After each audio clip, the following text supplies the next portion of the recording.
Right ఇక digital exclusive లో మనం చూస్తున్నాం విజయనగరంలో సాఫ్ట్వేర్ ఉద్యోగి డెత్ మిస్టరీ వీడింది. ఎట్టకేలకు అది ఆత్మహత్యగా నిర్ధారించారు పోలీసులు. అయితే విజయనగరంలో సాఫ్ట్వేర్ వ్యక్తి హత్య గురవటం మనం ఇంతకు ముందే చూసాము. అయితే ఈ కేసుకు సంబంధించి పోలీసుల విచారణ కొనసాగిస్తున్నారు. అయితే దీనికి వివాహేతర సంబంధమే కారణంగా కూడా పోలీసులు నిర్ధారించారు. నెమలాం గ్రామంలోనే దూరపు బంధువైన వివాహితతో ఇతను సంబంధం పెట్టుకున్నాడని, ఇక ఈ సంబంధం కారణంగా ఎవరైతే వివాహిత మహిళ ఉందో ఆ మహిళ మరిది ప్లాన్ ప్రకారమే వ్యక్తిని చంపేసినట్లు కూడా పోలీసుల విచారణలో తెలుస్తుంది మనకు. అయితే దీనికి సంబంధించిన డీటెయిల్స్ ఒకసారి చూద్దాం.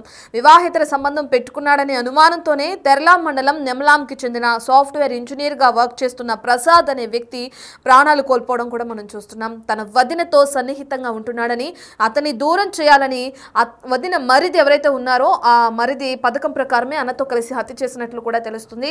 దర్యాప్తు చేస్తున్న పోలీసులు అధికారులు కూడా ఈ కేసు మిస్టరీని త్వరలోనే ఛేదించనున్నట్లు కూడా మనకు అర్థమవుతుంది. అయితే విశ్వసనీయ సమాచారం ప్రకారం ఒకే గ్రామం, దూరపు బంధుత్వం వల్ల ప్రసాద్ సదరు వివాహితతో సన్నిహితంగా ఉండటాన్ని ఆమె మరిది తట్టుకోలేకపోయాడు. భర్త అమాయకుడైన మరిది ఉన్నత చదువులు చదివి ఉద్యోగ అన్వేషణలో ఉన్నాడు. అయితే ఆమె ఫోన్కి ప్రసాద్ పంపిస్తున్న మెసేజ్లను వాట్సాప్ వెబ్ ద్వారా ల్యాప్టాప్లో మరిది డైలీ చూస్తూ ఉండేవాడు. ఇక బెంగళూరు వస్తానంటే ఉద్యోగం చూపిస్తానని కూడా ప్రసాద్ ఆమెకు పంపిన మెసేజ్లు కూడా చూసి మరిది మరింత రగిలిపోయాడు. తెర వెనుక ఈ వ్యవహారాన్ని అన్నకు నూరి పోసి ఎవరైతే సాఫ్ట్వేర్ ఉన్నారో అతన్ని హతమార్చేందుకు పథకం రచించాడు. బెంగళూరు నుంచి పెళ్లి చూపులకు వచ్చిన ప్రసాద్ సోమవారం పొరుగురులోని తాతగారి ఇంటికి వెళ్లటం ఆ వ్యక్తి చూడడం కూడా జరిగింది. ఇక రాత్రి ఫోన్ చేసి నెమలాం సమీపానికి అతన్ని రావాలని కూడా అన్నదమ్ములిద్దరూ కోరారు. ఇక దాంతో అతను వస్తున్న క్రమంలో మార్గ మధ్యంలోనే మాటేసి తొలుత అతన్ని కర్రలతో బాగా చితకబాదారు. ఇక ఆ తర్వాత బండరాయిని ప్రసాద్ తలపైన ఉంచి ఊపిరాడకుండా చేశారు. ఇక దీంతో ఆ వ్యక్తి చనిపోవడం జరిగింది. ఇక చనిపోయిన వ్యక్తి డెడ్ బాడీని రోడ్డు ప్రమాదంగా చిత్రీకరించడానికి రోడ్డు ప్రమాదంలో మృతి చెందినట్లు అందరూ భావించాలని కూడా ఆ మృతదేహాన్ని రోడ్డుపై పడేశారు. ద్విచక్ర వాహనాన్ని కూడా ధ్వంసం చేసి ఓ పక్కకు పడేశారు. ఇక ఆ తర్వాత ఏం తెలియనట్లు కూడా ఇద్దరు అన్నదమ్ములు ఇంటికి చేరుకున్నారు. ఇక ఈ కేసుకు సంబంధించి పోలీసుల విచారణ కొనసాగిస్తున్నారు. ఇప్పటికే ఆ ఇద్దరు అన్నదమ్ములను అదుపులోకి తీసుకున్నట్లు కూడా తెలుస్తుంది. విచారణ అనేది పోలీసులు కొనసాగిస్తున్నారు. అయితే పూర్తి డీటెయిల్స్ అందించడానికి ఈ విషయానికి సంబంధించి మా ప్రతినిధి శివశంకర్ అందుబాటులో ఉన్నారు. ఒకసారి శివశంకర్ తో మాట్లాడదాం. రైట్ శివశంకర్, డెత్ మిస్టరీ అయితే వీడింది. పోలీసుల విచారణ ఎక్కడి వరకు వచ్చింది? డీటెయిల్స్ ఏ విధంగా ఉన్నాయి? మనకి ప్రసాద్ హత్య కేసు మనం చూసుకున్నట్లయితే ఇప్పుడు అనుమానంలోకి ఏదైతే మనం గతంలో చెప్పుకున్నట్లు ఏదైతే తనపై కొన్ని అభియోగాలు ఉన్నాయి, ఏదైతే తనకి అక్రమ సంబంధం ఏదైతే అంటే ఒక అమ్మాయితో అక్రమ సంబంధం పెట్టుకోవడం ఈ హత్యకి కారణాలు అయితే ప్రధానంగా ప్రస్తుతం మనకు తెలుస్తున్నటువంటి అంశం. ఎందుకంటే తన సాఫ్ట్వేర్ ఉద్యోగ పనిచేయడం పనిచేసిన తర్వాత పెళ్లి సంబంధాల కోసం అని చెప్పేసి తన సొంత గ్రామానికి రావడం, అంటే తన సొంత గ్రామంలోనే గతం నుంచి ఆయనకి ఒక వివాహిత అక్రమ సంబంధం ఉన్నటువంటి వార్తలు అనేక వార్తలు సాగిస్తుంది, అనేక అనుమానాలు సాగిస్తుంది. పోలీసులు కూడా అదే కోణంలో విచారణ చేస్తుంది.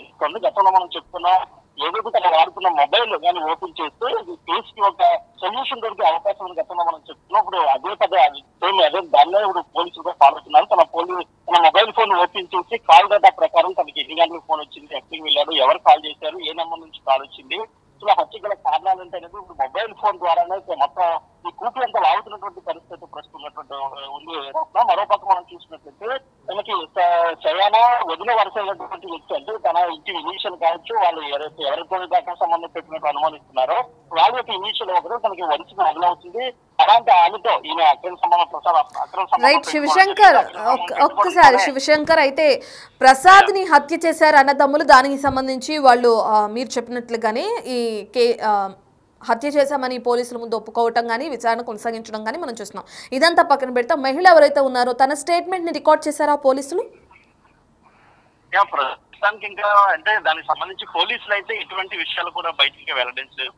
డిఎస్పీ భవ్యారెడ్డి ప్రెస్ మీట్ పెట్టి పూర్తి స్థాయి మొత్తం విచారణ జరిగిన తర్వాతనే అన్ని విషయాలు కూడా బయటికి చెప్పడం జరుగుతుంది. ఇప్పటికీ ఆవిడ వెల్లడించారు. అయితే మనకి తీసుకున్నట్లయితే ఎవరైతే వివాహితతో అయితే అక్రమ సంబంధం పెట్టుకున్నాడో వారి యొక్క అన్నదమ్ములే ఈయన హత్య చేసేట్లయితే ప్రస్తుతం అనుమానిస్తున్నారు. ఎందుకంటే చివరిగా వాళ్ళతోనే ఫోన్ మాట్లాడారు, వారు ఫోన్ కాల్ వచ్చిన తర్వాతనే బయటికి వెళ్ళినట్లయితే పోలీసులు అనుమానిస్తున్న పరిస్థితి. తర్వాత వాళ్ళు ఆ నాగావళి వాళ్ళు నది ఒడ్డున ఆయన చంపేయడం, కర్రలతో రాళ్ళతో కొట్టి చంపేయడం, చంపేసిన తర్వాత తీవ్రమైన కోపం ప్రాంతంలో ఉండడంతో వాళ్ళిద్దరు కూడా అటువంటి అమ్మా బూజ్వల్ గ్రామాలు రెండు గ్రామాల మధ్యలో నది రోడ్డు మీద ఇస్తే శవాన్ని వేయడం జరిగింది. Right, thank you Shivshankar.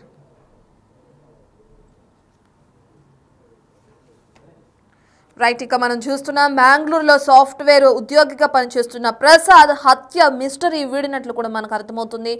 విజయనగరానికి తను పెళ్లి చూపుల క్రమంలో రావడం జరిగింది. ఇదే క్రమంలో చుట్టుపక్కల గ్రామంలో ఉన్న ఒక వివాహితతో అక్రమ సంబంధం పెట్టుకున్నాడు ప్రసాద్. ఇక దీనికి సంబంధించిన మెసేజ్లు ఆ వివాహిత మరిది ఎవరైతే ఉన్నారో అతను తన వాట్సాప్లో కూడా చెక్ చేయడం, కానీ వెబ్లో ఆ వాట్సాప్ని కనెక్ట్ చేసుకుని తన వదినకు వస్తున్న మెసేజ్లను చూసి ఈ విషయాన్ని అన్నకు చెప్పడం, ఇద్దరు ప్లాన్ ప్రకారం ఆ ప్రసాద్ని రమ్మని పిలవటం. ఇంకా ప్రసాద్ బయటకు వచ్చిన తర్వాత బండరాయిలతో మోదీ కర్రలతో కొట్టి అతన్ని చంపేశారు. ఇక దాని తర్వాత ఒక మెయిన్ రోడ్ పైన మృతదేహాన్ని పడేసి ఆ బైక్ని కూడా చుట్టుపక్కల ఏదైతే ఉందో అక్కడ తోసేసి ఈ మృతిని ఒక యాక్సిడెంట్గా చిత్రీకరించే ప్రయత్నం చేశారు. ఇక దీని తర్వాత పోలీసులు కేసు నమోదు చేసుకోవటం, అనుమానంతో లాస్ట్ కాల్ ఎవరితో మాట్లాడారో ఇక దాని ప్రకారం పోలీసుల విచారణను ముమ్మరం చేశారు.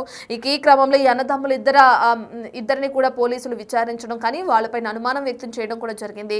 ఇక ఈ క్రమంలో విచారణ జరుగుతున్న క్రమంలోనే అన్నదమ్ములు ఇద్దరు హత్య చేసినట్లు కూడా ఒప్పుకున్నట్టు పోలీసుల విచారణలో తెలుస్తుంది.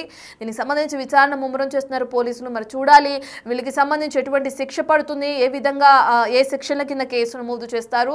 నిజంగా తన వదినతో సంబంధం పెట్టుకున్నాడని ఈ విధంగా హతమార్చడానికి ప్లాన్ చేశారా, లేదంటే పాత కక్షల నేపథ్యంలోనే ఇద్దరు అన్నదమ్ములు ప్లాన్ ప్రకారం ఈ వ్యక్తిని హత్య చేశారనే డీటెయిల్స్ అయితే మనకి ఇంకా తెలియాల్సి ఉంది.